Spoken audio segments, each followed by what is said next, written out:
taala tegaskan dalam Al-Qur'an, wa in ta'uddu ni'matallahi la tuhsuha.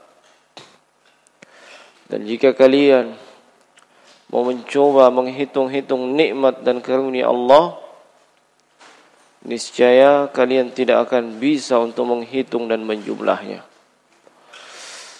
Demikian yang Allah sebutkan dalam surah Ibrahim. Dan hal itu disebabkan banyaknya nikmat dan kontinunya nikmat tersebut. Banyaknya nikmat dan kontinunya nikmat. Dan termasuk di antara nikmat yang saat ini kita rasakan, walhamdulillah, nikmat terkait dengan ad-din. Kita melaksanakan salah satu kewajiban dari pokok-pokok kewajiban di dalam agama Islam, yaitu tafaqquh fid din atau menuntut ilmu agama. Sebagaimana yang pernah disabdakan oleh baginda Rasulullah sallallahu alaihi wasallam, talabul ilmi fariidatun ala kulli muslimin. Menuntut ilmu, yaitu ilmu agama, ilmu syar'i, adalah fariidah, kewajiban atas setiap muslim. Dan lafaz muslim ketika disebutkan secara mutlak itu juga mencakup muslimah. Dan tidak ada kebaikan yang terbaik kecuali hanya dengan belajar dan menuntut ilmu agama. Mereka itulah orang-orang yang diinginkan oleh Allah kebaikan di dalam kehidupannya. Nabi sallallahu alaihi wasallam bersabda, "May yuridillahu bihi khairan yufaqihu fid din." Siapa saja yang Allah inginkan kepadanya al-khair, kebaikan, maka niscaya dia akan difahamkan, dia akan difaqihkan akan agamanya. Nah, dan konsekuensi daripada hal tersebut, sebagaimana yang disebutkan oleh para ulama, maka siapa yang tidak diinginkan kepadanya kebaikan, niscaya dia tidak akan memahami agamanya. Dia tidak akan mengetahui agamanya. Dia tidak akan mengilmui daripada agamanya. Padahal dengan tafaqquh fid din kita bisa mengetahui jalan-jalan keselamatan. Sebagaimana kita bisa mengetahui jalan-jalan menuju kepada kehancuran dan kebinasaan. Jalan menuju kepada kebahagiaan di dunia dan di akhirat, sebagaimana jalan menuju kepada kesengsaraan di dunia dan di akhirat, itu semuanya telah diterangkan dalam agama kita, dalam agama Islam. Tinggal bagaimana seorang muslim dan muslimah itu berusaha meluangkan waktunya, mengerahkan potensi yang dia miliki, mempelajari hal tersebut dan kemudian mengamalkannya. Ikhwani fid din, azzalallahu wa iyyakum ajma'in. Dan termasuk di antara nikmat dan karunia yang sangat besar, yang agung, yang Allah Subhanahu wa taala karuniakan kepada kita, yaitu diutusnya Rasulullah sallallahu alaihi wa ala alihi wasallam. Di dalam surah Ali Imran di ayat 164, Allah Subhanahu wa taala berfirman, "Laqad manallahu 'alal mu'minin iz ba'atsa fihim rasulan min anfusihim yatlu 'alaihim ayati wa yuzakkihim wa yu'allimuhumul kitaba wal hikmah wa in kanu min qablu lafi dhalalin mubin." Allah Subhanahu wa taala menyebutkan laqad manna, dan sungguh-sungguh Iya. Ayat ini dimulai dengan dua bentuk penegasan, dua bentuk taukid, lam dan qad. Sungguh-sungguh kami telah mengkaruniakan. Allah telah mengkaruniakan kepada siapa? Alal mu'minin, kepada hamba-hamba Allah yang beriman. Apa itu? Idz ba'atsa fihim rasulan, tatkala diutus kepada mereka seorang rasul. Dan yang dimaksud dengan rasul di sini adalah Muhammad ibni Abdullah bin Abdul Muttalib sallallahu alaihi wa ala alihi wasallam. Yang rasul ini min anfusihim, dari kalangan mereka sendiri, dari kalangan manusia, dari kalangan bangsa Arab, yang berbicara dan bertutur sesuai dengan bahasa yang dipahami oleh manusia. Nah, dan ini juga adalah karunia yang besar. Di samping diutusnya Rasul, ternyata Rasul tersebut adalah dari kalangan hamba Allah, dari kalangan manusia, yang tentunya itu akan mudah untuk kita teladani, mudah untuk kita ikuti. Dibandingkan misalnya kalau Rasul itu dari kalangan malaikat, ini akan berat bagi manusia untuk mengikutinya.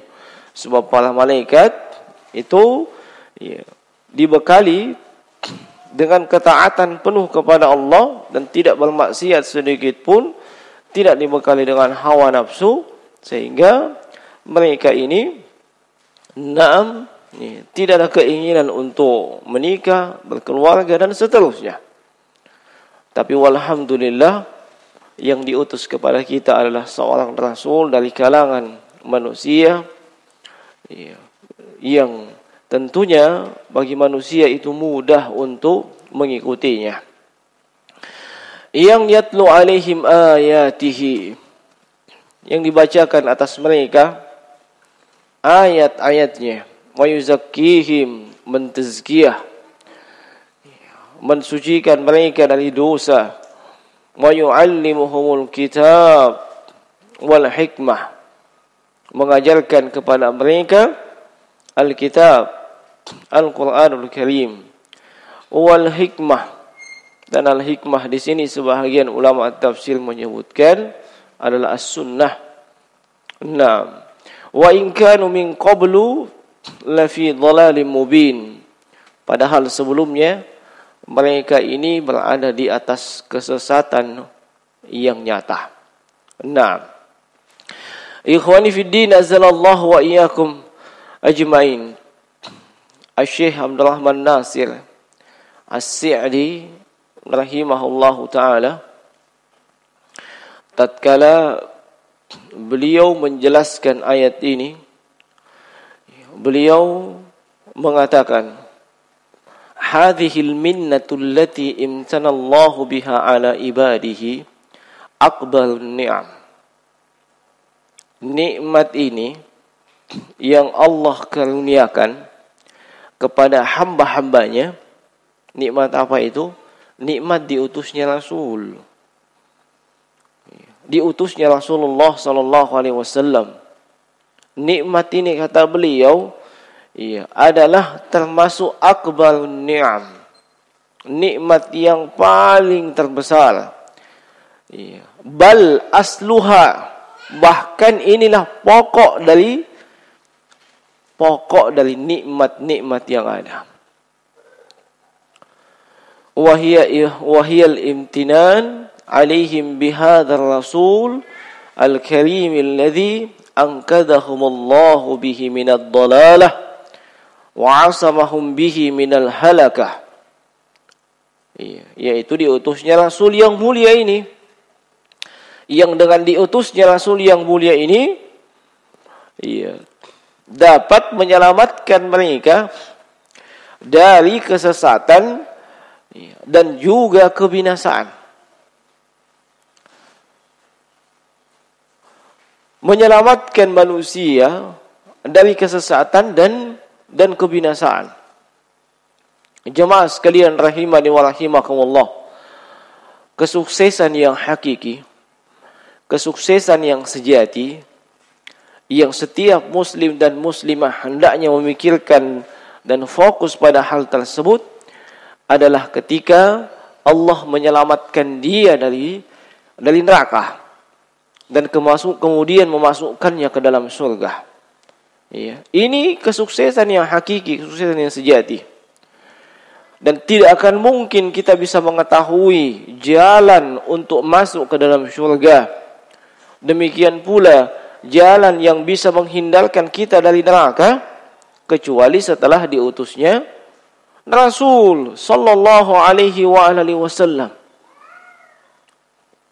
Kita sebagai hamba yang diperintahkan untuk beribadah kepada Allah, bahkan itu adalah maksud, tujuan dan hikmah diciptakannya manusia dan jin, itu tidak akan mungkin bisa menghambakan diri kepada Allah, beribadah kepadanya dengan cara yang benar kecuali dengan melalui petunjuk dari Rasul sallallahu alaihi wasallam.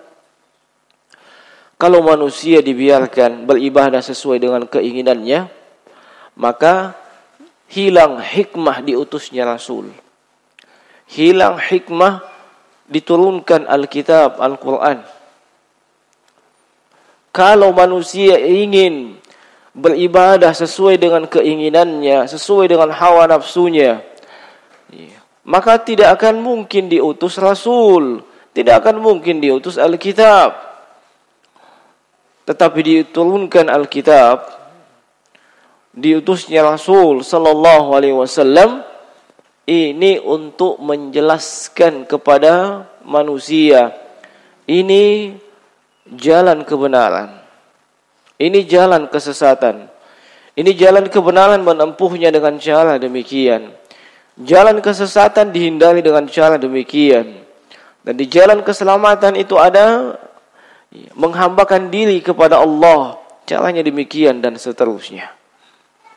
Olehnya jemaah sekalian, tidak berlebihan ketika beliau rahimahullah menjelaskan ini adalah nikmat yang paling besar, melebihi nikmat dari seluruh nikmat yang mungkin saat ini kita rasakan, sebelumnya ataupun yang akan kita rasakan nanti di sisa usia kita. Sebab keselamatan dan kebinasaan itu tentunya telah dijelaskan di dalam Alkitab dan tentunya telah dijelaskan oleh Rasulullah sallallahu alaihi wasallam. Kemudian sebagai seorang hamba Allah yang beriman, di antara pilar-pilar keimanan,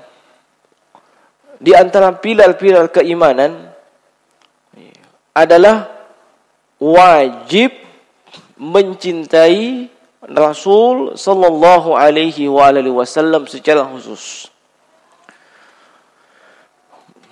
Wajib mencintai Rasulullah sallallahu alaihi wasallam secara khusus. Dan secara umum kewajiban kita mencintai para nabi dan rasul.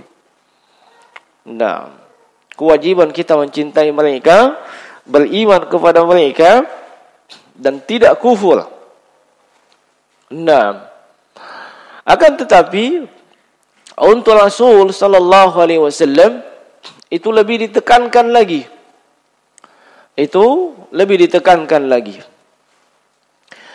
Di dalam hadits yang diriwayatkan oleh Imam Al-Bukhari dan Imam Muslim dari hadits Anas bin Malik radhiyallahu taala anhu, Rasulullah sallallahu alaihi wasallam bersabda, "La yu'minu ahadukum hatta akuna ahabba ilaihi min walidihi wa waladihi wan nasi ajma'in."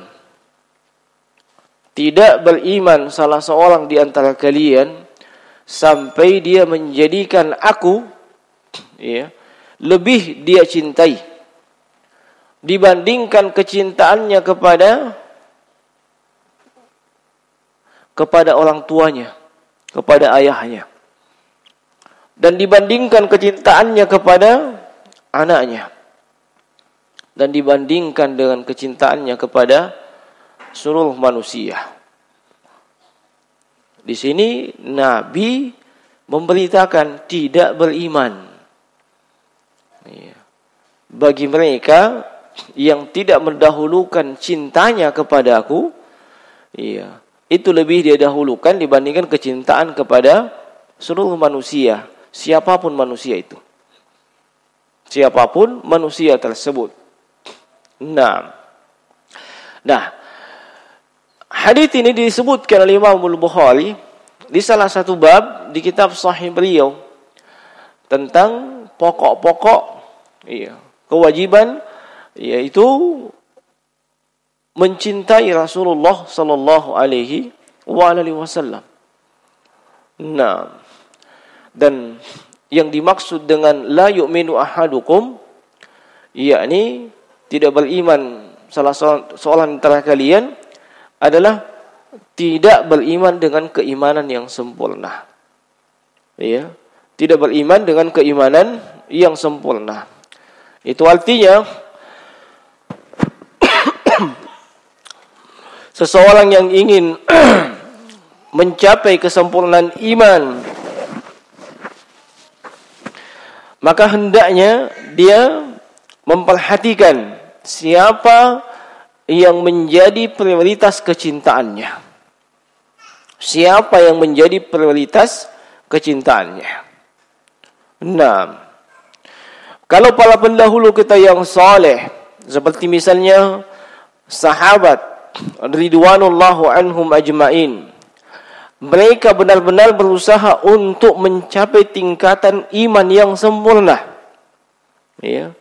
Mereka betul-betul berusaha untuk mencapai tingkatan iman yang sempurna.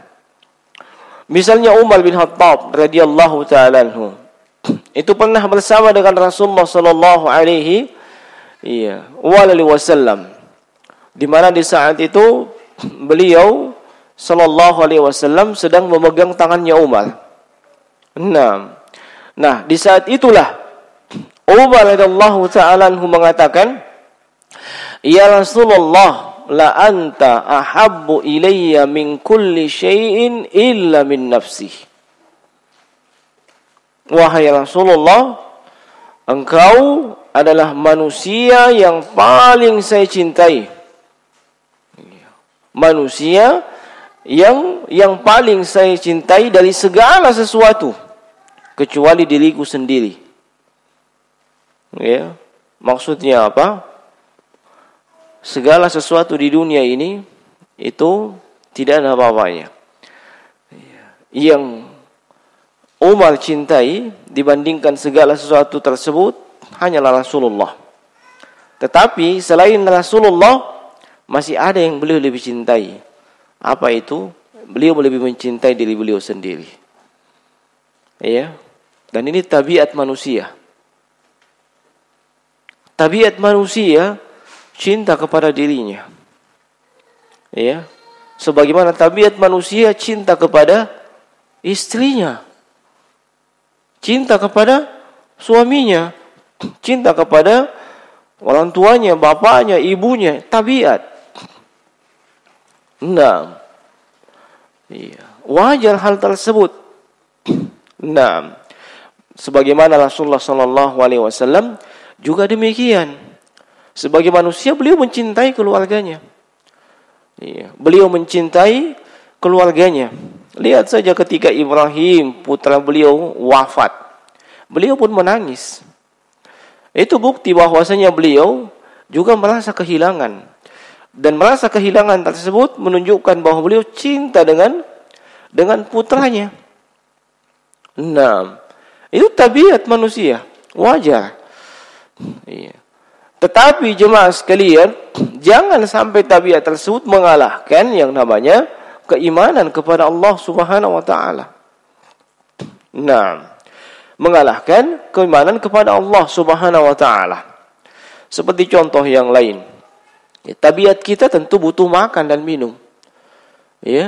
Kita butuh makan dan minum untuk melangsungkan kehidupan dan untuk membuat kita eksis di dunia ini. Tanpa makan dan minum, kita wafat. Nah, tetapi ketika datang perintah dari Allah yang merupakan konsekuensi keimanan untuk tidak makan dan tidak minum, ya tentunya kita tidak mendahulukan tabiat.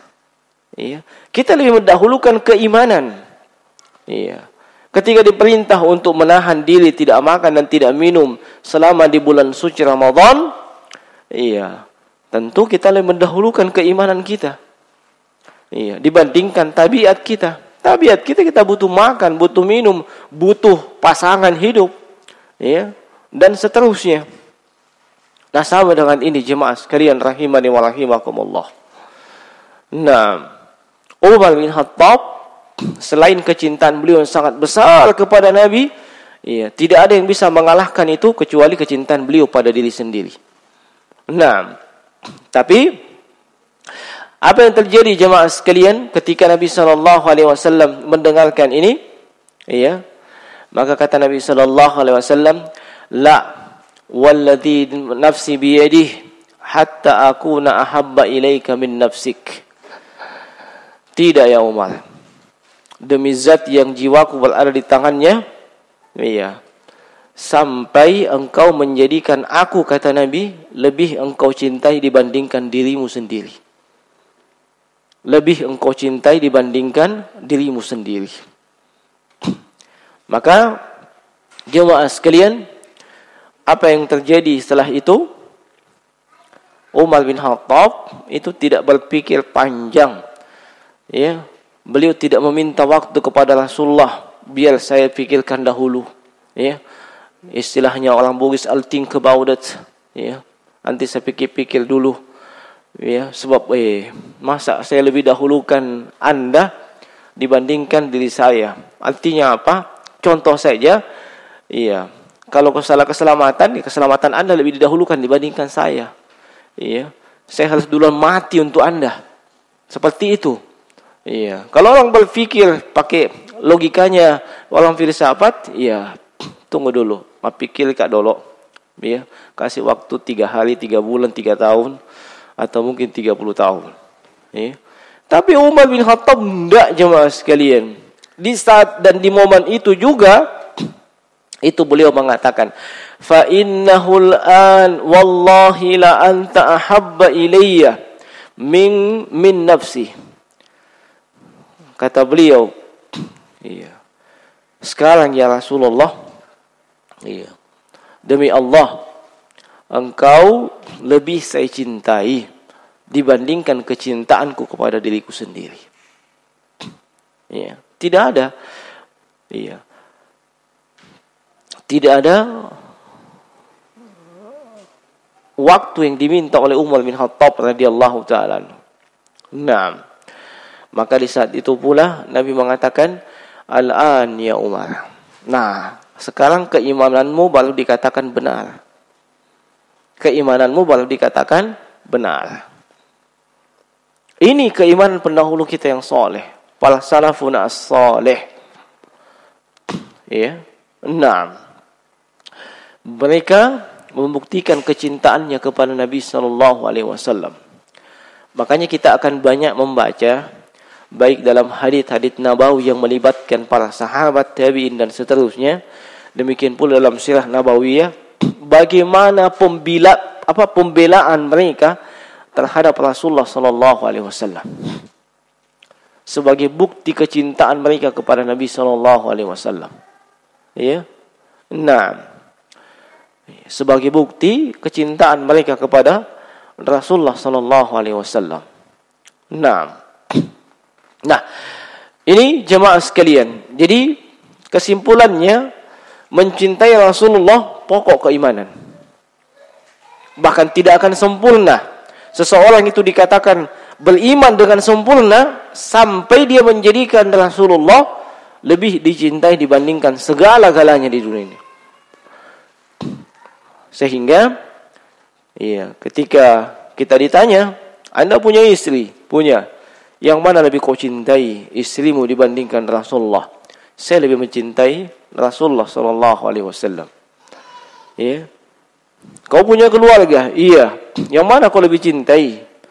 Ya, keluargamu adalah Rasulullah sallallahu alaihi wasallam. Rasulullah sallallahu alaihi wasallam. Ya. Naam. Ya. Demikianlah keimanan yang benar. Demikianlah keimanan yang benar dan sempurna. Naam. Dan seseorang tidak akan bisa merasakan kelezatan iman. Ya. Kelezatan dan nikmatnya keimanan kecuali setelah dia menjadikan Allah dan Rasulnya lebih dia cintai dibandingkan segala sesuatu di dunia ini. Ya. Nah, keimanan itu ada kelezatannya jemaah sekalian. Ya. Nah, kalau kita membaca sirah nabawiyah, sirahnya para sahabat yang rela disiksa, diintimidasi, bahkan dengan penyiksaan yang di luar akal manusia, apa yang menyebabkan mereka melakukan itu? Apakah dijanjikan oleh Rasulullah kalau kau selamat, kau jadi pejabat? Kau jadi menteriku dan seterusnya. Kalau kau selamat, kau akan dapatkan harta yang sekian. Kalau kau selamat, kau akan dapat istri 4. Tidak ada janji dari Rasulullah sallallahu alaihi wasallam demikian. Ya. Ya. Seperti yang terjadi kepada keluarga Yasir. Ya. Nah, Nabi hanya menyebutkan isbiru ya ahla ya Yasir. Bersabarlah kalian wahai keluarganya Yasir. Ya. Nah, demikian pula yang terjadi dengan Bilal bin Rabah dan para sahabat yang lainnya yang cukup banyak kalau mau disebutkan. Apa yang menyebabkan mereka bertahan dengan siksaan yang luar biasa? Yang menyebabkan mereka bertahan jemaah sekalian itu kenikmatan dan kelezatan iman benar-benar mereka sudah rasakan. Ya. Nah, dan seseorang tidak akan bisa merasakan hal tersebut kecuali dia menjadikan Allah dan Rasulnya lebih dia cintai dibandingkan segala-galanya. Kata Nabi sallallahu alaihi wasallam sebagaimana dalam hadis Anas bin Malik riwayat Bukhari dan Muslim, salasun man kunna fihi wajada bihinna halawatal iman. Salasun man kunna fihi wajada bihinna halawatal iman. Ada 3 hal yang kalau ketiga hal tersebut terdapat pada diri seseorang, maka dia akan merasakan kelezatan dan kenikmatan iman kepada Allah Subhanahu wa taala. Yang pertama yang Nabi sebutkan adalah ayyakunallaha wa rasulah ahabbu ilaihi mimma siwahuma. Dia lebih menjadikan Allah dan Rasulnya lebih dia cintai dibandingkan selain Allah dan Rasulnya.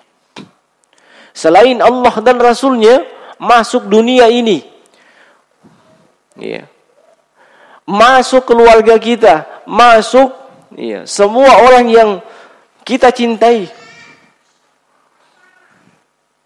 Kita lebih mencintai Allah dan Rasulnya dibandingkan mereka semua. Baru kita bisa rasakan kelezatan iman. Ya. Nah, kemudian wa yuhibbal mar'u la yuhibbuhu illallah. Ketika dia mencintai seseorang, ya, mencintai si fulan, si fulana, si allan. Kenapa dia mencintai si fulan dan si allan tersebut? Semata-mata karena Allah. Semata-mata karena Allah. Nah, dia mencintainya karena Allah. Besar dan kecilnya cintanya itu berdasarkan besarnya ketaatan dan kecilnya ketaatan kepada Allah Subhanahu wa taala. Nah, ini baru bisa dirasakan lezatnya iman. Termasuk mencintai istri kita, suami kita. Kita mencintainya karena Allah, bukan semata-mata karena dia tampan, ya, atau dia cantik, ya. Tidak. Iya. Kalau itu, tunggu 3 tahun kemudian dia gagah. Ya, yang tampan jadi jelek, yang cantik jadi tidak cantik. Kenapa? Usia. Ya. Bahkan tidak perlu menunggu 3 tahun. Iya. 1 kali saja turun mesin sudah itu. Ya. Nah, dia gagah. Iya, dulunya mapak kue, sekarang enggak bisa. Kalau cinta kita landasannya itu. Iya. Kalau cinta kita landasannya itu sudah, begitu saya melahirkan, iya, talak lagi sebab banyak dititah. Ya, enggak dilihat. Sudah kalem kayak lemari, lurus. Ya. Nah, tapi jemaah sekalian, kalau seorang hamba Allah yang benar, ya, apalagi dia seorang penuntut ilmu, ya, kecintaannya kepada seseorang itu karena Allah. Dia mencintainya karena Allah. Dia, nah, bahkan ketika mesti ditinggalkan pun karena Allah semata, bukan karena yang lainnya. Ya. Nah, kemudian yang ketiga, wa ayyakrah ayyauda ilal kufri. Dia sangat benci untuk kembali kepada kekufuran. Ya. Ya. Istilahnya dibilang orang back to basic, kembali ke masa, ya, ke masa kafirnya dulu. Ya. Nah, dia sangat benci untuk kembali kepada kekufuran, kama yakrahu, sebagaimana dia membenci, ya, ayyughzafa ilan nar, sebagaimana dia membenci dan tidak suka dilemparkan ke dalam neraka. Ini tiga, ya, yang kata Nabi SAW, baru kita bisa merasakan lezatnya keimanan, nikmatnya itu iman. Ya. Yang paling pertama tadi, Allah dan Rasulnya lebih kita cintai. Ya. Dan ini bukan sesuatu yang enteng atau ringan, sangat berat.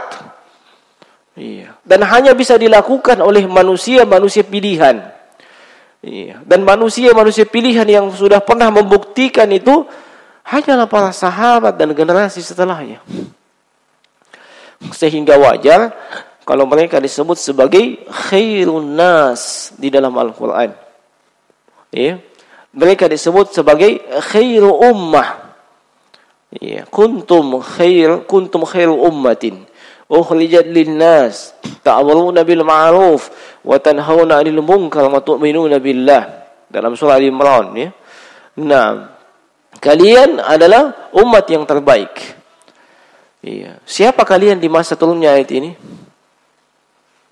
Siapa kalian di masa turunnya ayat ini? Para sahabat. Kalian adalah, ya, khairu ummatin, umat yang terbaik. Nah, yang dikeluarkan untuk manusia. Iya. Dan itu adalah para sahabat. Iya. Hanya saja ayat ini kadang ditafsirkan salah-salah sama saudara kita yang di sebelah. Ya. Ayat ini dia pakai dalil untuk khuruj. Ukhrijat linnas. Khuruj. Insyaallah. Nah. Tidak benar seperti itu.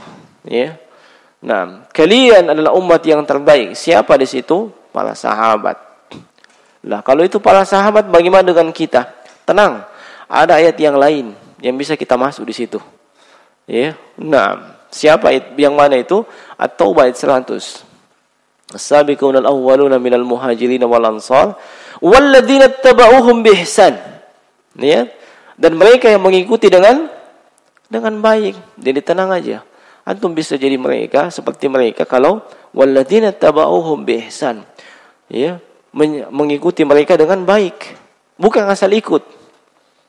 Ya, bukan asal ikut, tapi mengikuti mereka dengan baik. Kita bisa menjadi khaira ummah. Iya, walaupun secara umum, iya, umat Islam, kalau secara umum umat Islam adalah umat yang terbaik dari seluruh umat yang pernah ada. Iya. Nah, dan umat Islam yang terbaik dari seluruh umat yang ada, yang benar-benar alladzina tabauhum biihsan, itu hanyalah, ya, ahlus sunnah wal jamaah. Itu hanyalah at-taifah al-mansurah. Dan itu hanyalah firqatun najiyah. Yang betul-betul mereka ini, iya, mengamalkan, berusaha mempelajari, mengamalkan ittiba dengan sunnah Nabi sallallahu alaihi wasallam. Mereka berusaha beragama sebagaimana agama yang datang dari Allah, ya, kepada Rasulullah dan diajarkan kepada para sahabat. Nah, itu yang terus diamalkan sampai kepada generasi tabi'ut tabi'in. Nah, jemaah sekalian, iya, rahimani wa rahimakumullah. Jadi seseorang sekali lagi tidak akan bisa merasakan itu, lezatnya keimanan, kecuali dengan hal tersebut. Bahkan ya, di sana terdapat ancaman yang cukup dahsyat. Kepada siapa? Kepada orang-orang yang lebih mendahulukan kecintaannya kepada sesuatu yang ada di kehidupan dunia ini, ya, dibandingkan kecintaannya kepada Allah, ya, dan Rasulnya sallallahu alaihi wasallam.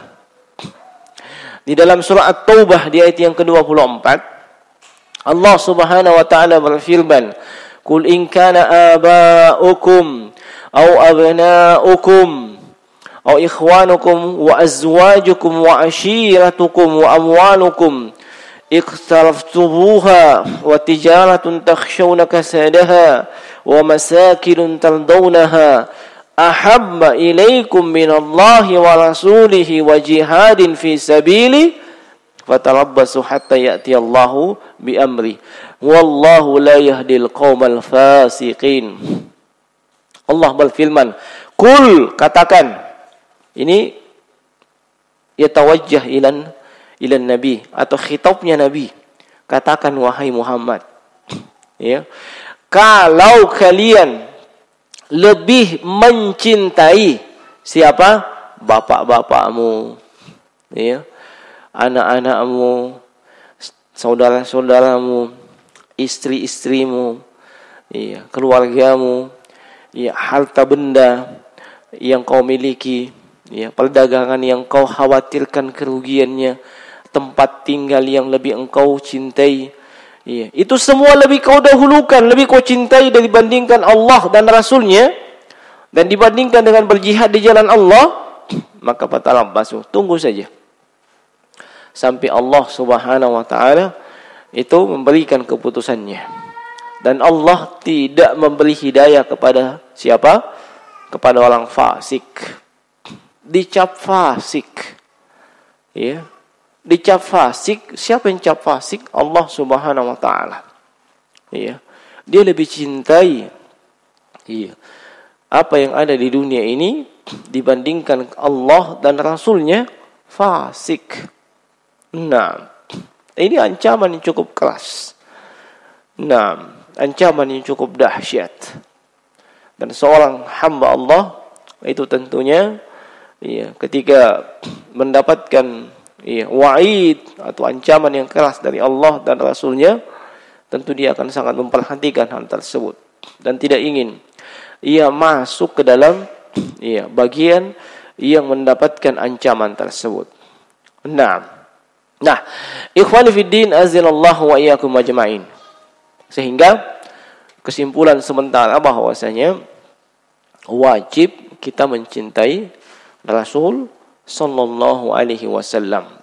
Sebagaimana, ya, kita mesti mencintai beliau melebihi kecintaan kepada apapun, melebihi kecintaan kepada siapapun yang ada di kehidupan dunia ini. Iya. Nah, yang menjadi pertanyaan, apa dan bagaimana kita buktikan cinta kita? Ya. Bagaimana kita buktikan cinta kita kepada Nabi sallallahu alaihi wasallam? Ya. Apakah cukup dengan apa yang biasa orang lakukan itu? Oh iya, yang ini bulan Rabiul Awal, ya.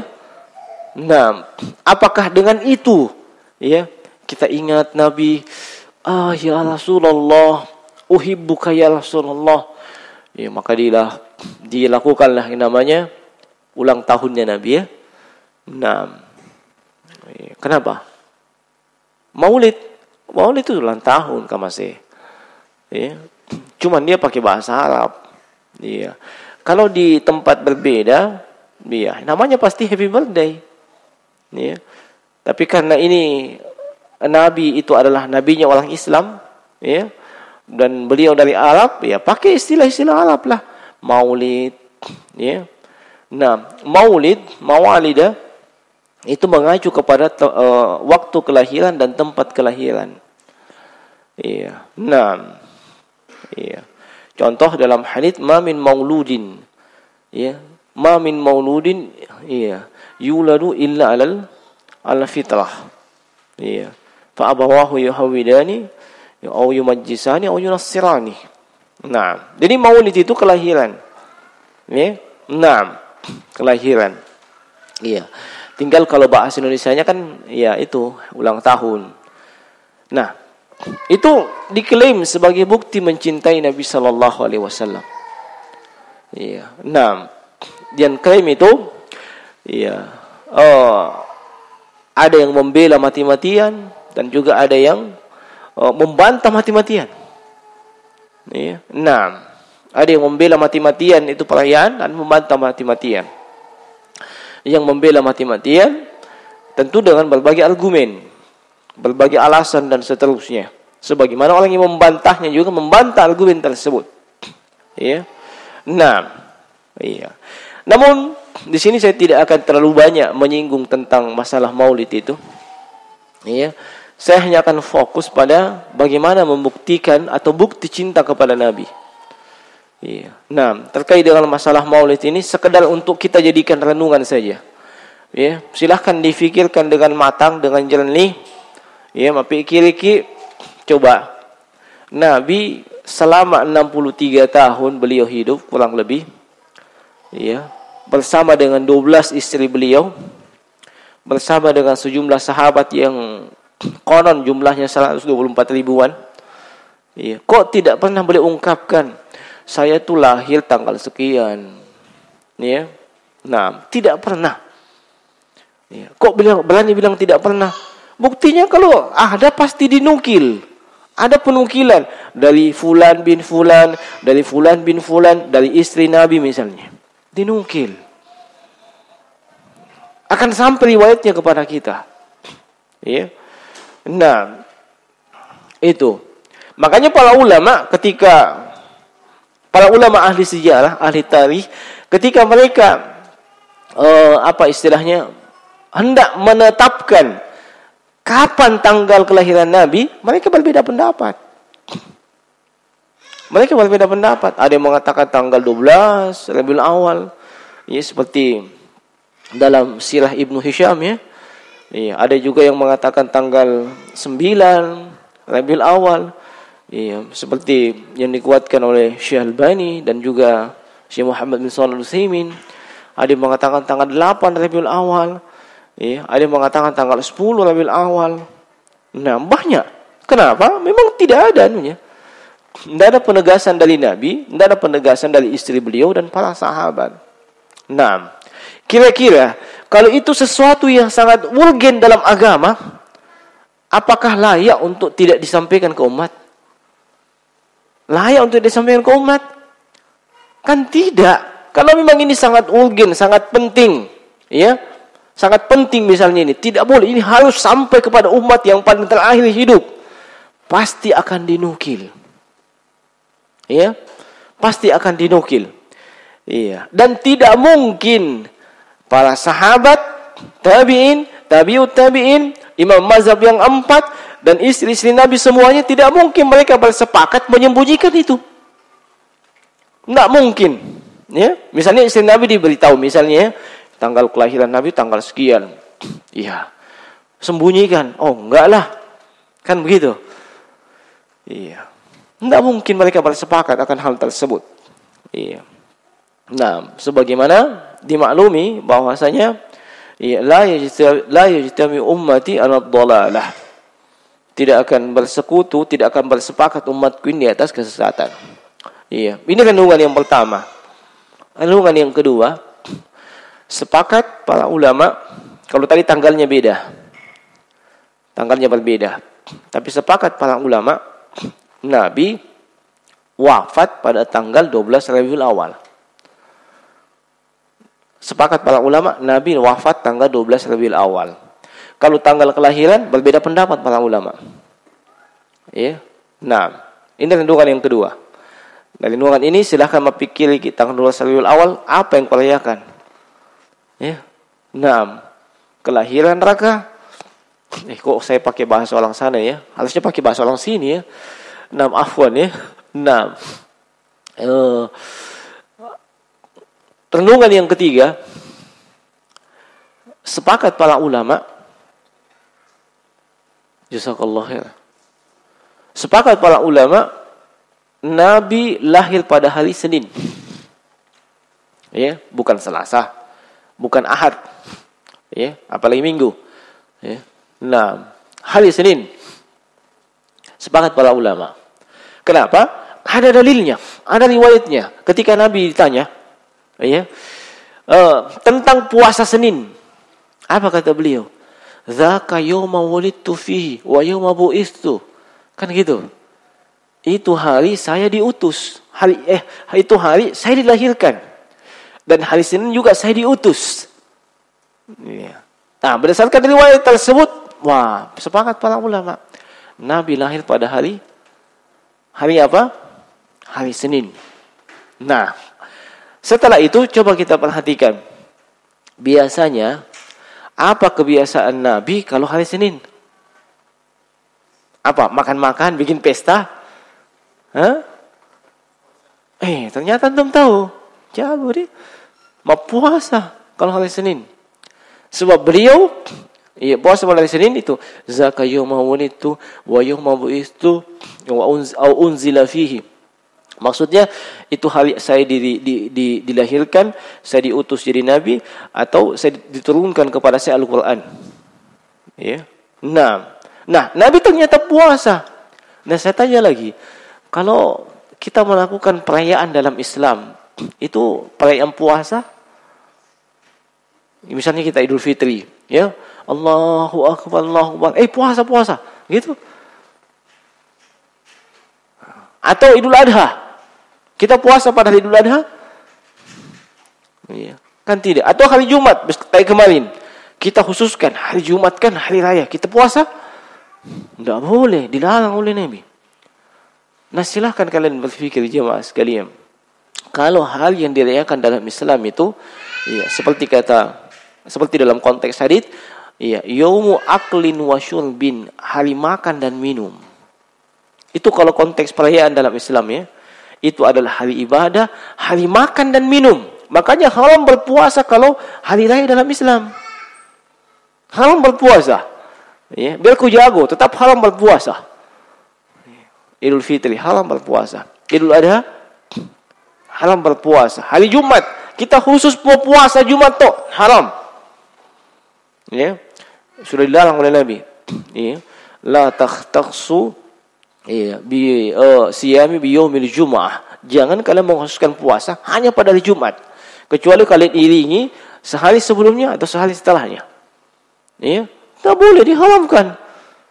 Nah, ini sudah isyarat jemaah sekalian bahwa kelahiran Nabi tidak tidak dirayakan. Sebab kalau sesuatu yang dirayakan dalam Islam, yaumu aklin wa syurbin, makan dan minum. Ya. Iya. Dan tidak boleh berpuasa. Sementara Nabi justru di hari kelahirannya beliau boleh berpuasa. Ini sekadar renungan saja. Ya. Saya tidak akan mengupas seluruhnya. Sebab itu terlalu banyak waktu yang akan habis. Nah, sekarang kita fokus bagaimana membuktikan cinta kita kepada Nabi sallallahu alaihi wasallam. Ya. Nah, kita sudah bahas tentang kedudukan cinta kepada Nabi. Sekarang buktinya apa? Iya. Sebab namanya cinta, ya, segala sesuatunya itu butuh bukti. Kita katakan beriman butuh bukti. Ya. Kita katakan cinta butuh bukti. Nah, sama dengan dalam kehidupan sehari-hari, ya, yang sudah punya istri semua, ya. Sudah punya istri. Oh ya. Karena baru satu.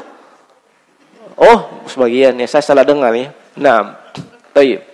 Nah, kita mengaku punya istri, mencintai istri, pasti ada buktinya dong.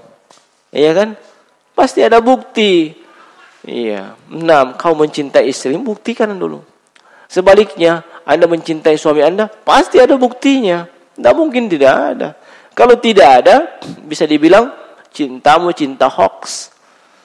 Iya, tidak ada buktinya. Iya. Nah, iya. Itu cinta hoax namanya. Nah, wah, kan ada buah cinta. Buah cinta apa? Ada anak-anak cocok mis. Iya. Nah, itu mungkin tendensinya melaksanakan kewajiban. Nah, dan seterusnya. Iya.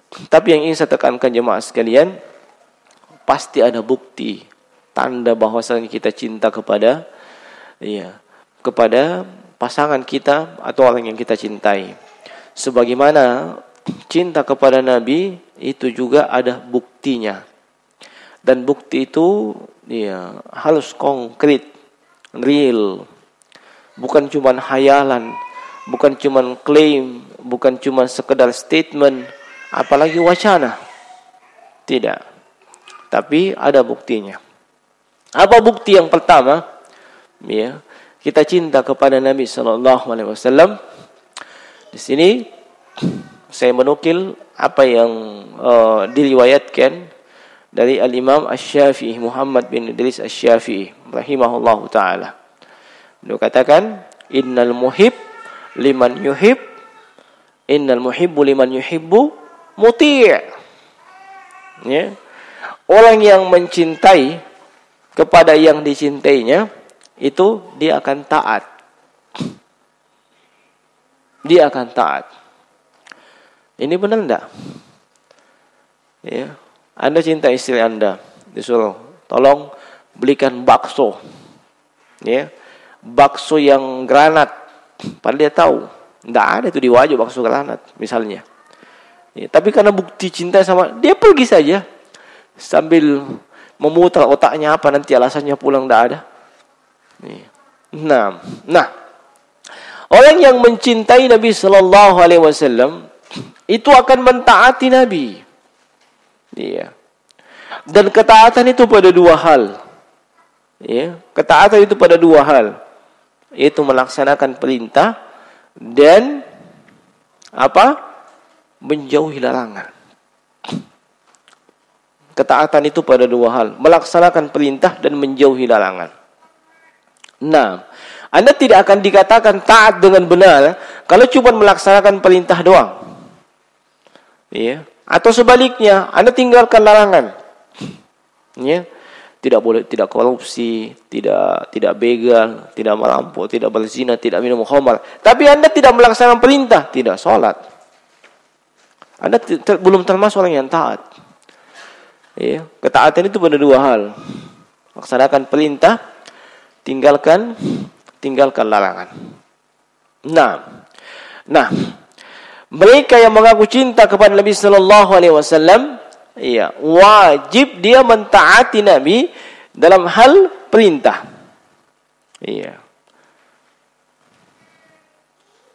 Di dalam Al-Qur'an, dalam suratul Hasyr, Allah Subhanahu wa taala menyebutkan demikian. Wa ma atakum rasul fakhuzuh wa ma nahakum anhu fantahu.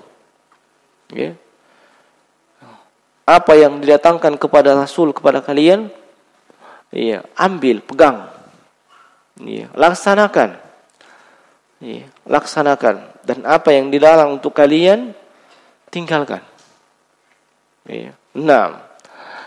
Apa yang dilarang untuk kalian, tinggalkan. Maka kita ini yang cinta kepada Nabi. Coba perintah-perintah Nabi sallallahu alaihi wasallam itu apakah betul-betul kita sudah laksanakan dengan baik dan benar? Demikian pula larangan beliau sallallahu alaihi wasallam. Dan perintah beliau itu komplit. Ada yang terkait akidah, ada yang terkait ibadah, ada yang terkait muamalah, ada yang terkait adab dan akhlak. Banyak sekali. Ini juga mengisyaratkan bahwasanya kita perlu belajar. Kita perlu belajar sunnah dan hadits Nabi sallallahu alaihi wasallam. Mulai dari akidah, ibadah, muamalah sampai kepada adab dan akhlak. Dan saya kira kalau mau diberikan contoh perintah Nabi, cukup banyak cukup banyak. Seperti misalnya perintah beliau untuk bertakwa kepada Allah. Naam, usikum bitaqwallah. Ya, saya wasiatkan kepada kalian untuk bertakwa kepada Allah Subhanahu wa taala. Ya. Naam. Demikian pula perintah beliau ya untuk betul-betul memperhatikan yang namanya kaum wanita. Ya. Perintah beliau untuk betul-betul memperhatikan yang namanya tauhid, ya, dan menjauhi yang namanya kesyirikan. Ya. Ini terbentang di dalam sejumlah hadits-hadits yang sangat-sangat banyak. Ya. Tinggal yang jadi masalah, kadang kita tidak tahu haditsnya. Ya. Kenapa kita tidak tahu haditsnya? Sebab kita tidak pelajari. Ya. Nah, kita malas mempelajarinya. Ya. Dan kita juga tidak mendatangi majelis ilmu. Padahal di majelis ilmu itu kadang ya, bahkan disampaikan terkait dengan hadits-hadits Nabi SAW. Iya. Nah, ada katanya mengaku cinta kepada Nabi, tapi untuk hadits-hadits Nabi SAW tidak tahu. Ini kan jadi pertanyaan juga. Iya. Nah, jadi pertanyaan yang besar buat mereka yang mengaku cinta kepada Nabi SAW. Nah, ini iya. Orang yang mengaku cinta dia mesti taat secara global. Bagaimana bentuk ketaatannya? Melaksanakan perintah Nabi dan menjauhi larangan Nabi SAW. Nah, masuk di bab ini, coba kita renungkan kembali. Ya, apakah Nabi memerintahkan untuk merayakan maulidnya? Kan tidak. Ya? Nah, silahkan direnungkan. Tidak usah terlalu ribet, pikirkan saja. Adakah perintah dari Nabi? Ya, adakah ya, perintah dari Nabi SAW atau isyarat dari beliau supaya kalau di bulan Rabiul Awal semarakkan dengan bunga male, ya, telok dan apakah dan segala. Adakah seperti itu? Ya, nah, silahkan dipikirkan baik-baik. Kemudian yang berikutnya, bukti cinta kepada Nabi Sallallahu Alaihi Wasallam adalah dawamu zikrihi. Ya, dawamu zikrihi. Orang yang cinta kepada seseorang atau sesuatu pasti dia akan banyak menyebutnya. Pasti dia akan banyak menyebut-nyebut itu. Coba saja. Orang yang cinta dengan hartanya. Ya. Mulai dari proses dia mencari harta tersebut, nah sebut-sebut memang. Bukan main usaha saya ini, ya, 3 benua saya lewati. Ya. Padahal peta jadi langkai-langkai. Ya. Nah, sampai perjuangan saya begini. Begitu dapat, Masya Allah, luar biasa ini barang. Apa itu? Pot dari Tiongkok. Itu barang-barang begitu jangan dipandang itu mahal. Mahal. Sedemikian cintanya sama itu, anaknya saja, anak yang penuh perjuangan sampai dijadi nih anak, jangan kau dekat-dekat. Di pot itu, bayangkan. Istrinya saya mau dikasihin, nah sentuh-sentuh, awas, waspada. Cipe ame matu. Bayangkan. Terjadi sesuatu. Ya, kucing kesayangannya berkelahi memperebutkan betina di atas loteng. Ya. Nah, betinanya cerdas, dia lompat di pot itu supaya tidak jatuh dan terjerembab di atas lantai. Qaddarallah, potnya terbelah. Ya. Kira-kira apa yang terjadi ketika itu? Ya. Mau menangis kah? Atau apa? Yang jelas, ekspresinya pasti akan makalah lain. Ya. Sebab itu barang betul-betul dia sayangi. Ya, saking sayangnya perjuangannya luar biasa. Ya. Nah, dia akan sering sebut-sebut itu. Di mana dia ngumpul? Di ngopi bareng, kena sebut-sebut lagi. Kata fotku, politi ongkok, begini. Ya, pokoknya banyak disebutkan, sering. Ya, itu menunjukkan bahwa dia sangat cinta kepada itu. Iya. Nah, orang yang mengaku cinta kepada Nabi Sallallahu Alaihi Wasallam, ya, ini tentunya banyak menyebut dan mengingat Nabi. Bagaimana banyak menyebut dan mengingat Nabi? Pertama, bersalawat dan mengirimkan salam kepada beliau. Ya, bersalawat dan mengirimkan salam kepada beliau sallallahu alaihi wasallam. Ya. Ada yang bersalawat dan mengirimkan salam secara umum tanpa ada batasan jumlah. Ya. Dan ada juga yang memang nas dalil menunjukkan ya, itu hanya sekian. Contoh kapan? Ketika zikir pagi dan petang. Ada enggak salawat di zikir pagi dan petang? Ada enggak? Berarti enggak biasa baca zikir pagi dan petang ini. Jangan-jangan enggak tahu zikir pagi dan petang itu apa? Ada enggak? Ada tahu. Berapa? 10. Cocok 10 kali. Ya. Di waktu pagi, petang dah ada? Ada. Waktu pagi dan petang saja tersebut. Ya, 6. 10 kali. Yang berikutnya ketika nama Nabi disebutkan. Ya. Nama Nabi disebutkan. Ya, kata Nabi, iya, al-bakhilu, iya, orang yang pelit, seke, ya, ketika indama dzukirtu ilai, ketika namaku disebutkan, ya, dia tidak bersalawat kepadaku. 6. Yang ketiga, di hari Jumat. Ya. Ya, inna min khairi ayyamikum yaumul jumu'ah fa'aksiru, ya, fa'aksiru fihi, ya, na'am as-shalah. Atau kama qala Nabi sallallahu alaihi wasallam, bahwasanya di antara hal yang terbaik, ya, untuk kalian itu adalah hari Jumat, maka perbanyaklah kalian bersalawat kepada aku di hari Jumat tersebut. Nah ini kita mengaku cinta kepada Nabi, salawat saja, waduh, masya Allah, sangat terbatas kita baca. Kalau mengaku cinta kepada Nabi, iya, kalau mengaku cinta kepada Nabi, iya, kirimkan salawat kepada beliau. Iya, di sana ada salawat yang ringkas, Allahumma salli wa sallim alaihi, iya, atau Allahumma salli wa sallim ala Muhammad, iya, atau yang pakai salawat Ibrahimiyah, iya, Allahumma salli ala Muhammad wa ala ali Muhammad kama shallaita ala Ibrahim wa ala ali Ibrahim, dan seterusnya. Nah, dan selain daripada itu, tolong tidak usah membuat salawat-salawat. Ya, tidak usah membuat salawat-salawat, dan tidak usah menentukan jumlah kita bersalawat yang tidak ada dalilnya. Iya. Membaca salawat itu ibadah atau bukan? Ibadah. Kalau ibadah itu bagaimana kaidahnya?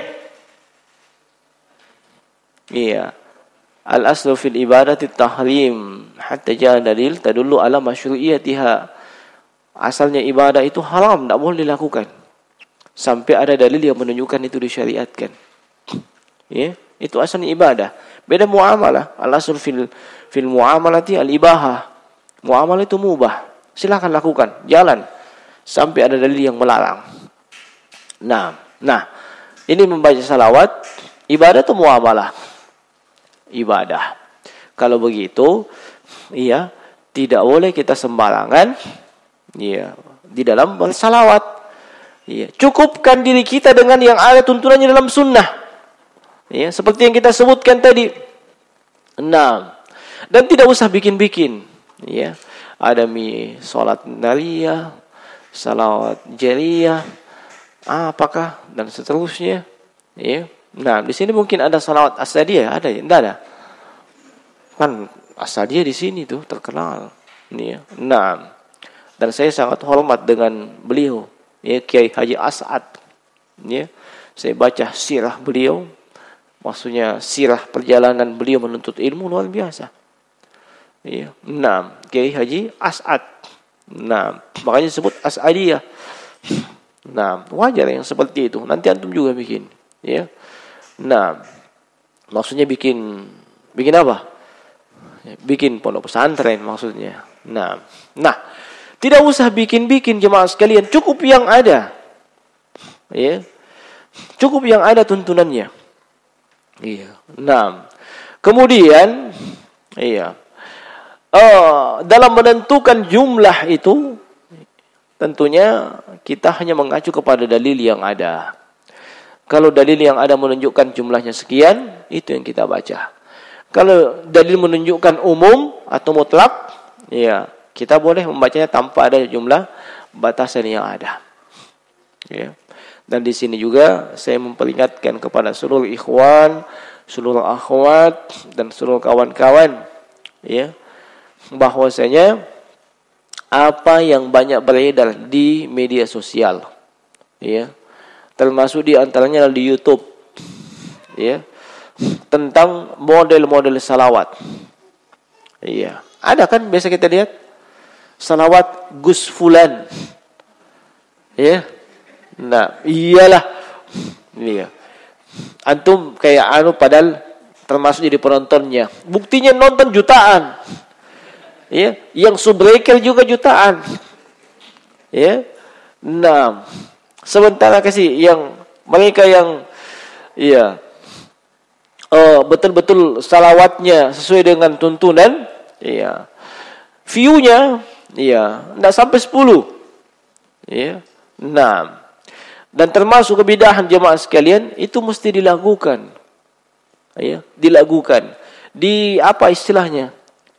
Didendangkan, ya, pakai alat musik dan seterusnya, ya. Itu tidak ada tuntunan sama sekali, ya. Tidak ada tuntunan sama sekali. Coba datangkan dalil bahwasanya ketika membaca salawat dengan seperti itu, iya. Tapi itu kan membuat hati kita adem. Masya Allah, ademnya bagaimana? Iya, sama saja ketika Anda sedang makelong. Itu juga mungkin adem. Kenapa? Iya. Sebab mungkin judul dan isi lagunya itu tentang adem-adem. Iya, makanya jadi adem. Iya. Nah, jangan terpesona dengan hal-hal yang seperti itu. Itu tidak ada tuntunan. Nah, kemudian jemaah sekalian rahimani wa rahimakumullah, termasuk bagian daripada hal ini, itu banyak mengingat Nabi, adalah mempelajari dan mengetahui sirah beliau. Kalau Anda mengaku cinta, ya, iya, mempelajari dan mengetahui sirah beliau.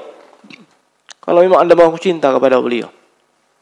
Nah, iya, bahasa kalau zaman sekarang ini, kita ini fansnya Nabi. Kalau kita fans, kira-kira yang kita jadikan objek fans itu bagaimana? Pasti kita akan telusuri, ya, sedikit-sedikit ketiklah di Google, ya, ukuran celananya si Aga, ya, nah, model rambutnya, pokoknya semuanya kita mau tahu. Coba aja, ya, di sini banyak yang memfanskan mengidolakan siapa namanya? Pemain-pemain bola itu yang terkenal, iya, Ronaldo kah, Messi kah, apakah, iya, kan pasti anda tahu semua, iya, sih, ganti model rambut sih, begini sih, ternyata celana dalamnya ukurannya 34B, cocok begitu, iya, pokoknya anda tahu semua, atau lusuri semua, iya, termasuk adik-adik kita yang perempuan ini yang terfitnah dengan film-film Korea. Iya. Film-film Korea. Dari Korea. Iya. Nah, apalagi ada fatwa saya dengar, enggak tahu benar apa salah. Boleh jika tanya. Iya. Waliyadzubillah. Iya, sebab itu bisa mendatangkan apakah pendapatan daerah, apakah dan seterusnya. Padahal enggak benar yang seperti itu. Iya. Ini yang melakukan action yang di film Korea itu, iya. Pertama mereka bukan muslim. Iya. Yang kedua, kalau mereka bukan muslim, tentunya penampilannya, apakah mereka berhijab, bercadar ketika main? Hah? Ya, ada yang bercadar ketika main di Korea? Tidak ada. Itu tidak bisa jadikan teladan dan contoh. Iya. Nah, itu fitnah yang luar biasa. Iya. Termasuk TikTok. Iya. Iya.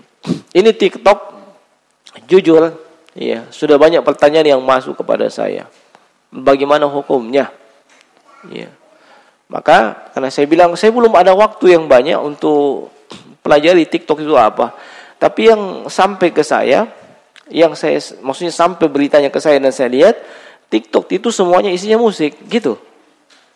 Iya. Tapi ternyata ada juga TikTok tidak pakai musik. Iya. Nah, tidak pakai musik. Dan kontennya itu konten kayak tasyabuh, meniru si fulan. Iya. Nah asalnya, iya, ini perkara TikTok dan yang lain-lain itu kan bukan perkara ibadah. Iya. Dan kalau bukan perkara ibadah, iya, maka nanti ada dalil yang melarang bahwa kita katakan itu dilarang. Nanti ada pelanggaran syariat, baru kita katakan itu melanggar syariat. Iya. Nah, kalau misalnya konten dari TikTok tersebut tidak ada pelanggaran syariat, tidak ada musik, tidak menampilkan perempuan yang mengumbal aurat, iya, tidak ada pelanggaran syariat di dalamnya, tidak ada ajakan untuk berbuat dosa dan seterusnya, maka itu kembali ke hukum asal, mubah, boleh. Iya. Tapi kalau sudah ada satu atau sepotong konten yang berisi pelanggaran syariat, maka itu sudah berubah menjadi haram. Bukan karena TikToknya itu, tapi kontennya, isinya. Ya. Nah, sama dengan saat ini, saya tanya, Facebook itu haram apa enggak? Hah? Ubah. Nah, dan di Facebook itu, iya, ditayangkan berbagai macam kemaksiatan. Ya. Ditayangkan tergantung akunnya apa. Iya. Kira-kira masih mubah? Haram. Nah itu.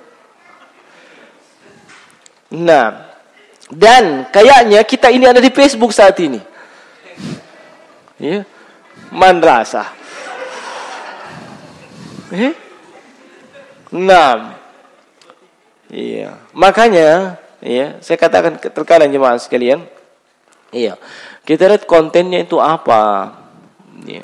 Kalau kontennya itu seperti akun-akun yang menyebarkan kemaksiatan, menyebarkan dosa, menyebarkan ajakan untuk bermaksiat dan dosa pelanggaran syariat, haram. Tapi kalau konten yang kontennya itu berisi kebaikan, ajakan untuk kebaikan, berbuat baik, jauh dari pelanggaran syariat, jauh dari maksiat dan dosa, akunnya real, maka itu sesuatu yang baik. Itu bagian daripada ta'awun al-birri wat taqwa. Iya. Tolong menolong dalam kebaikan dan ketakwaan, mengajak kepada kebaikan. Nah, maka lihat di situ, ya. Dan jangan langsung putuskan hanya dengan dapat satu video, TikTok haram. Masya Allah. Padahal lihat kontennya TikTok itu apa? Iya. Itu bagian, tolong pahami kaidahnya jemaah sekalian. Sama dengan televisi. Antum punya televisi? Sama dengan apakah? Semua sarana, ya. Itu semua masuk dalam kaidah muamalah. Ya. Masuk dalam kaidah muamalah. Iya. Karena ada ulama mengatakan TV itu haram. Iya. Apanya yang fatwakan TV haram? Kontennya, isinya, bukan televisinya. Bukan di bidang yang 24 inci, haram itu. Yang 30, enggak apa-apa sih. Tidak. Maksudnya bukan zat televisinya yang dipatwakan, tapi apa yang menjadi konten, apa isinya. Ya. Kalau isinya misalnya semua di situ adalah tentang dakwah yang dilakukan di Masjid Imam Syafi'i Sengkang, apakah antum berani katakan televisi itu haram? Tidak. Kenapa para ulama seperti Syekh Albani dan yang selain beliau mengharamkan? Sebab nampak bahwasanya konten yang ada di televisi apa? Wanita mengumbal aurat, ya, berita-berita yang belum pasti kebenarannya, Ya, ajakan bermaksiat, ada lagu, ada musik dan segala macam, itu yang dihukumi, bukan televisinya, apalagi merek televisinya, bukan. Ya. Nah, kalau kita kaku dalam masalah itu, antum tidak akan pakai HP juga. Ya. Sebab HP ini bahaya. Ya. Ada kirim mau kau apa? Kau lihat haram mi. Tergantung kontennya siapa yang pegang. Ya. Nah, jemaah sekalian, ya rahimani wa rahimakumullah. Kemudian termasuk di antara bukti cinta kepada Nabi sallallahu alaihi wasallam adalah at-tasdiq fi ma akhbarah. Membenarkan semua yang telah beliau beritakan. Membenarkan semua yang telah beliau beritakan.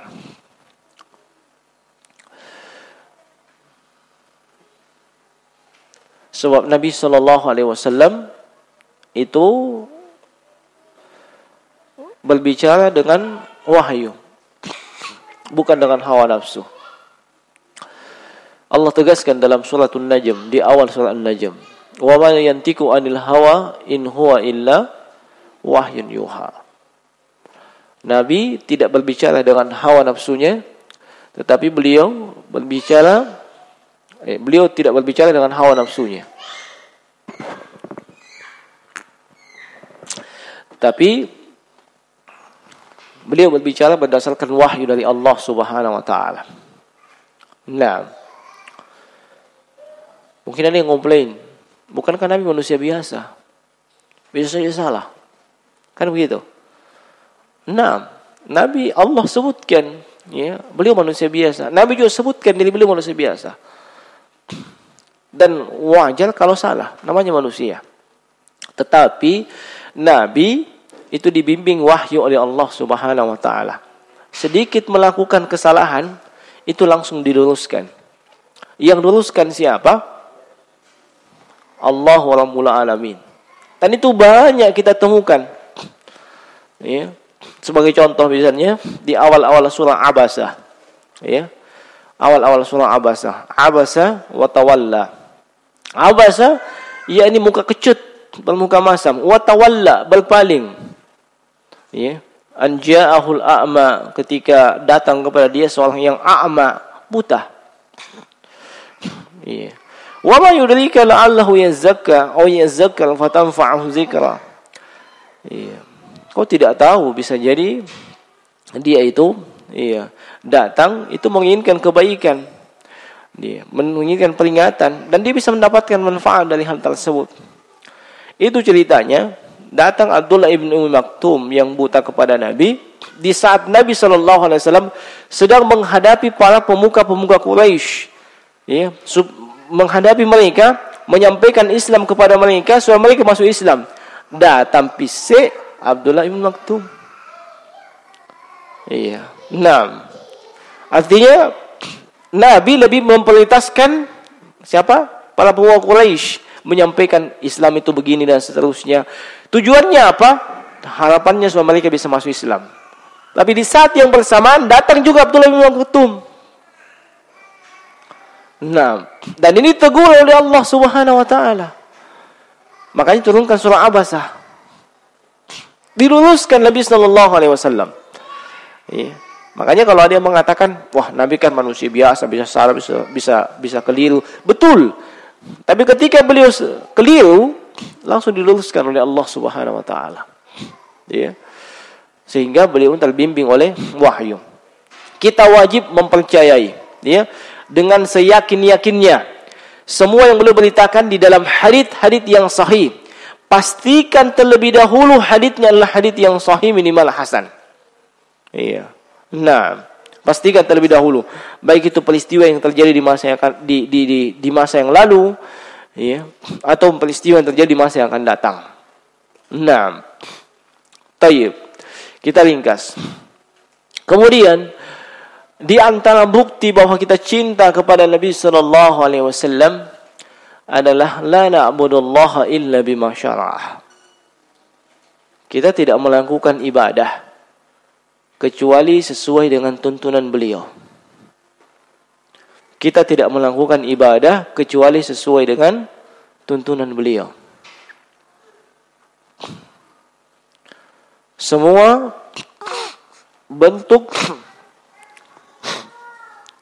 dan model ibadah itu sudah beliau contohkan. Sudah beliau berikan tuntunan. Kewajiban kita ini mengikuti, bukan mengada-ada. Ya. Kewajiban kita dalam hal tersebut mengikuti, berittiba, bukan menambah-nambah, bukan mengada-ada. Ya. Nah. Ya. Kata Abdullah bin Mas'ud radhiyallahu ta'ala anhu, "Ittabi'u wa la tabtadi'u faqad kufaitum." Kalian cukup mengikuti. Ya. Ittiba. Tidak usah mengada-ada, tidak usah menambah-nambah. Kalian sudah dicukupi. Ya. Kalian sudah dicukupi dengan tuntunan Nabi sallallahu alaihi wasallam. Maka siapa yang ingin melaksanakan ibadah, ya, ibadah apa saja, apakah itu ibadah salat, zikir, tilawatul Quran, puasa, zakat dan yang lain-lainnya, ikuti contoh dari Nabi sallallahu alaihi wasallam. Dan tidak usah Anda menambah-nambah. Nah, tidak usah Anda menambah-nambah. Sebab yang menambah-nambah itu adalah apa? Adalah bid'ah. Nah, adalah bid'ah. Dan bid'ah itu terkait dengan persoalan ibadah, persoalan agama, dan tidak ada hubungannya dengan persoalan duniawi. Persoalan duniawi, Anda mau bid'ah berapa kali pun tidak ada masalah. Ya. Sebab itu bukan urusannya Nabi sallallahu alaihi wasallam. Nabi sudah tegaskan itu ketika tiba di Madinah.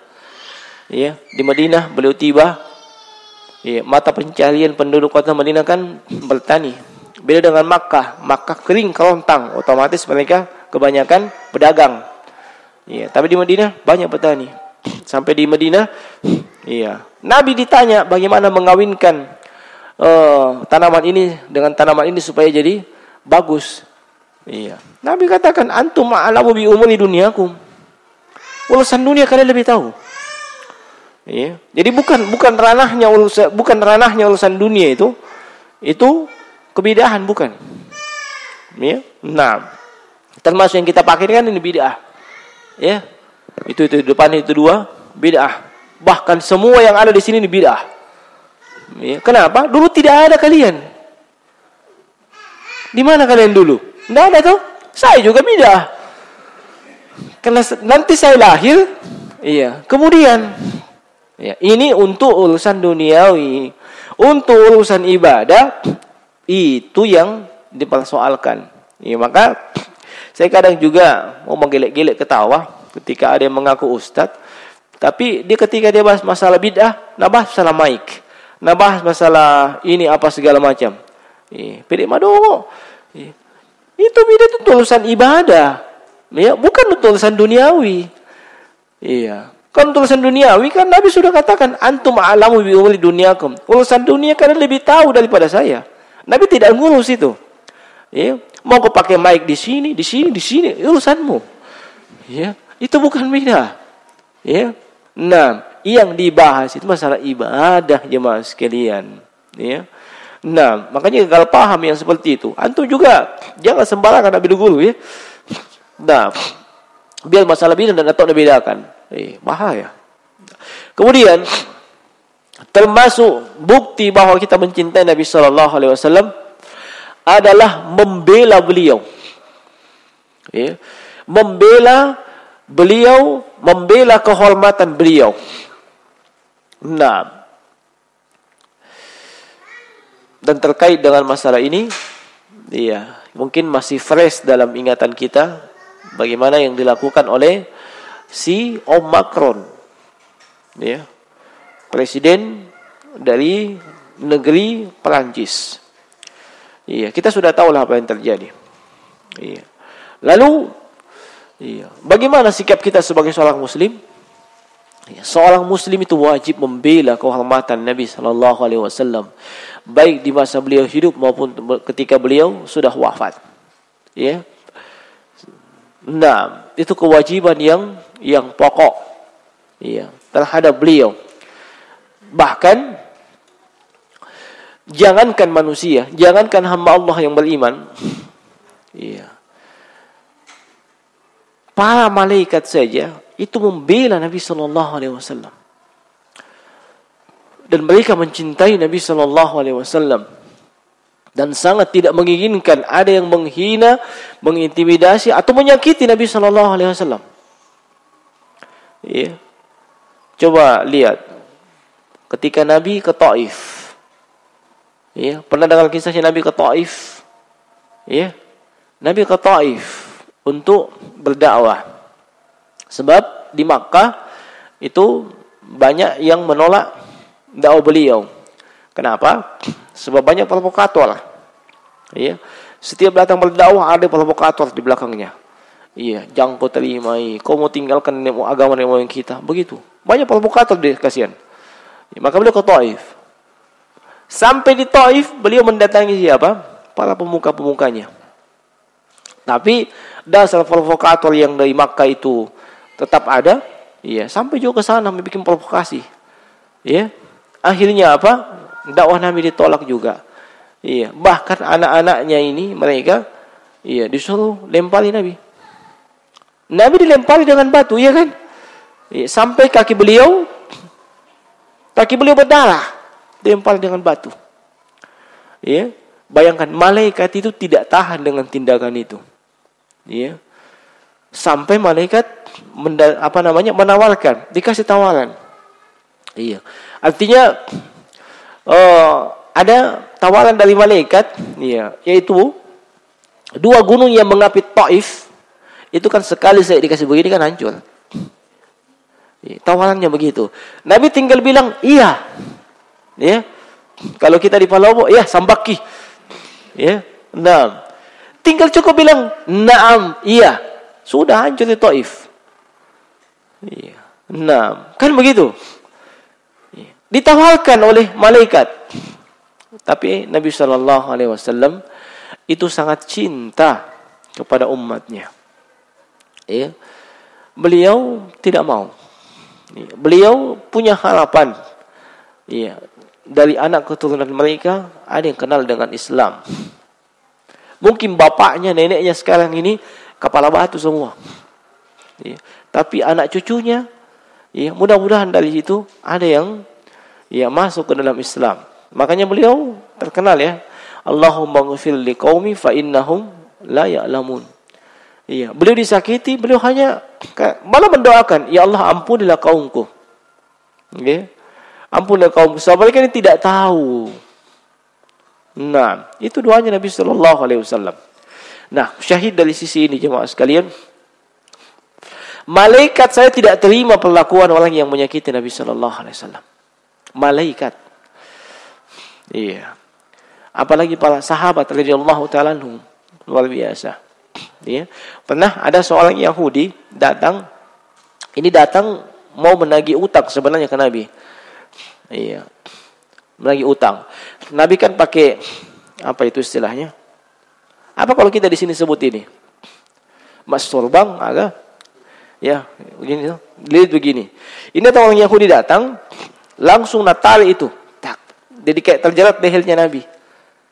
Ya, ada pisau Umar di situ. Bin Khattab radhiyallahu taala. Iya. Maka Umar menyaksikan hal tersebut, kayak Nabi menggap-menggap bernapas, minta lepaskan. Setelah dilepaskan, minta izin Umar untuk memenggal lehernya itu si Yahudi yang datang tadi. Dan Umar tidak tahu dia datang menagih utang. Ya. Tapi Nabi SAW malah menenangkan, tenang. Yang salah itu saya. Saya belum bayar utang. Ya. Tidak salahkan orang yang menyakitinya.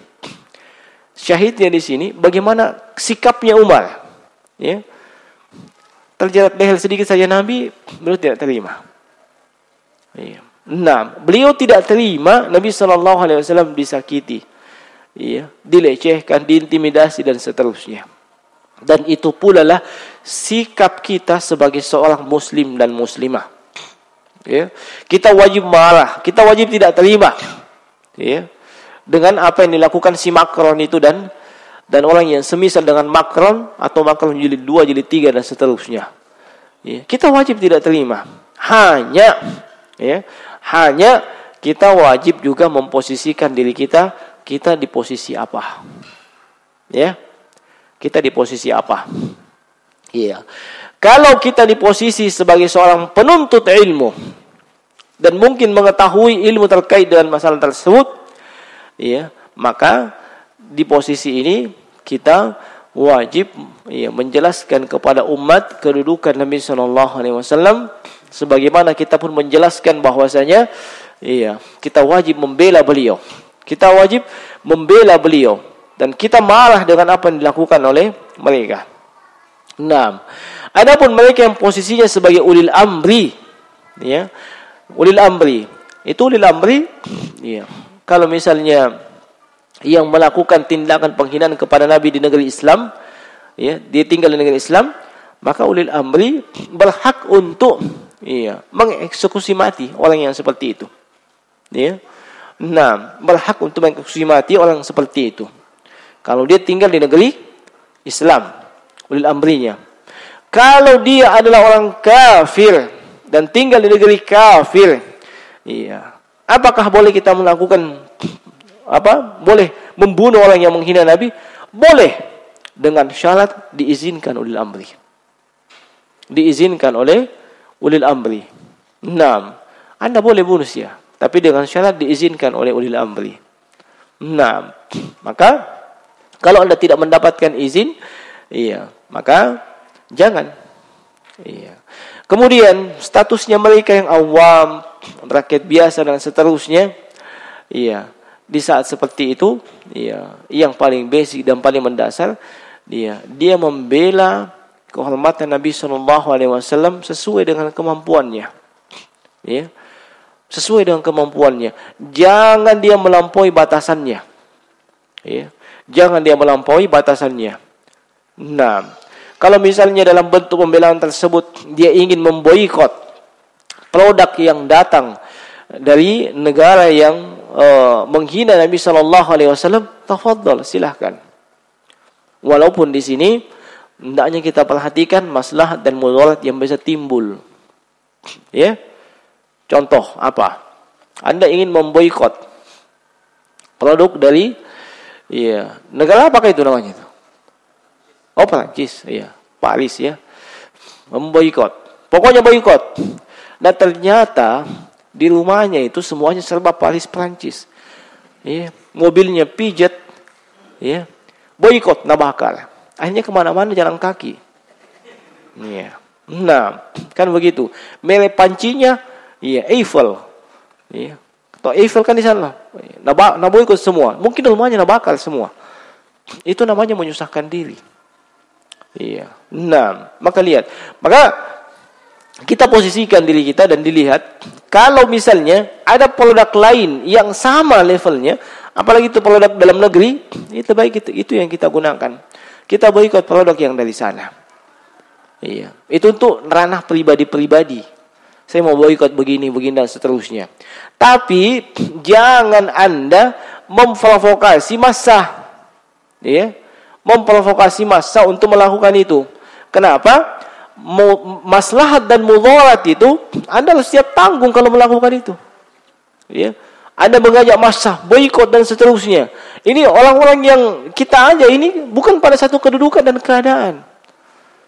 Nah, berbeda halnya kalau ulil amri yang menyerukan boikot produknya. Ulil amri bertanggung jawab untuk menyediakan sesuatu yang memang diboikot itu.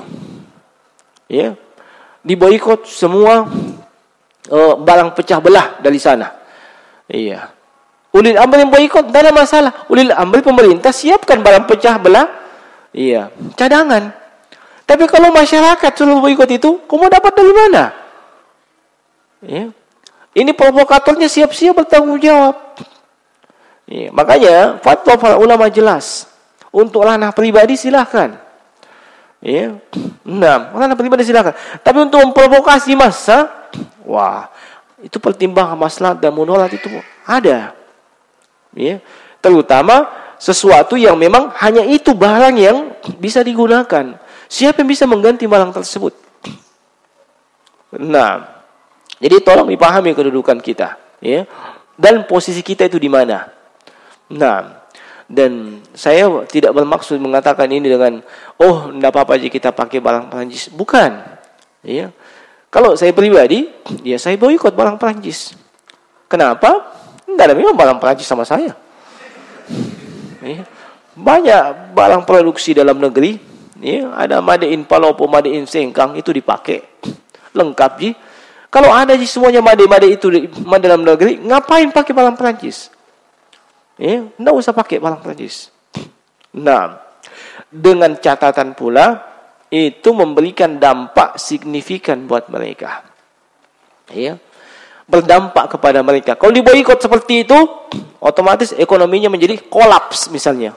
Kalau ekonominya kolaps, dia akan mungkin minta maaf. Ya, dia akan melalat dan seterusnya. Ya boleh. Iya, tapi kalau tidak dampaknya, kita boikot mereka, tidak dampaknya, iya, ekonomi tidak kolaps juga dan seterusnya, bahkan mungkin lebih maju dan seterusnya, tidak ada gunanya memboikot. Iya, sebab boikot ini hakikatnya adalah obat untuk mengobati kesalahan dan kemungkaran. Iya, bagaimana hakikatnya obat itu? Supaya terjadi kemaslahatan. Kalau tidak terjadi kemaslahatan, kok terus kasih obat? Tidak ada gunanya. Nah, sama dengan boikot, ya. Kita boikot si fulan. Kenapa? Ya, Nah, ini obat, nasihat. Kalau diboikot dia sadar, ternyata saya aliran sesat, saya ikuti dan seterusnya. Dia sadar obatnya mempan. Ya, kita kasih obat lagi supaya lebih mempan. Iya. Tapi kalau dikasih diboikot, dia semakin mataging, semakin hebat di sana. Tidak ada perubahan. Malah dia dan seterusnya. Ini tidak diboikot malah. Sebab obatnya tidak cocok. Ya, sakit kepala dikasih antalgin. Iya, tidak nyambung. Nah, bisa dipahami ya kedudukan boikot itu. Iya. Nah, termasuk memboikot yang namanya produk-produk yang datang dari negeri yang menghina Rasulullah sallallahu alaihi wasallam. Iya. Ini jemaah sekalian. Kalau kita mengaku cinta kepada Nabi sallallahu alaihi wasallam, termasuk bukti kita cinta kepada Nabi sallallahu alaihi wasallam adalah taqdimu qaulihi min qauli ahadin. Kita lebih mengedepankan, memprioritaskan sabda, hadis, ucapan beliau dibandingkan ucapan manusia secara umum. Ya. Nah, kita memprioritaskan ucapan beliau dibandingkan ucapan manusia secara umum. Pendapat beliau, itu lebih kita kedepankan dibandingkan entah itu pendapat pribadi kita atau pendapat manusia secara umum. Itu kalau kita cinta kepada Nabi sallallahu alaihi wasallam. Nah, dan saya kira ini jemaah sekalian yang bisa kita sampaikan di kesempatan ini. Mudah-mudahan bermanfaat. Dan lebih kurangnya saya mohon maaf. Yang benar hanya datang dari sisi Allah, yang keliru itu datang dari sisi kami. Dan sekali lagi saya minta maaf jika mungkin ada kalimat yang tidak berkenan. Saya mohon ampun kepada Allah dan minta maaf kepada seluruh jamaah. Dan ini adalah sesi terakhir di kesempatan ini. Maka sekali lagi kami ucapkan jazakumullah khair wa jazakunallahu khair kepada seluruh ikhwan dan seluruh akhwat ummahat yang ada di sini yang telah menerima kami beserta dengan rombongan, menjamu, melayani dan berbagai macam kebaikan yang saya tidak bisa balas. Kawan-kawan juga mungkin tidak bisa membalasnya. Kami hanya bisa mendoakan dengan kebaikan. Semoga Allah memberikan balasan yang terbaik. Nah, dan semoga Allah Subhanahu wa taala menyatukan hati-hati kita di atas tauhid dan sunnah dan semoga Allah Subhanahu wa taala mempertemukan kita di masa-masa yang akan datang di dunia dan juga nanti di akhirat insyaallah taala. Demikian subhanakallah bihamdik asyhadu an la ilaha illa anta astaghfiruka wa atubu ilaik. Assalamualaikum warahmatullahi wabarakatuh.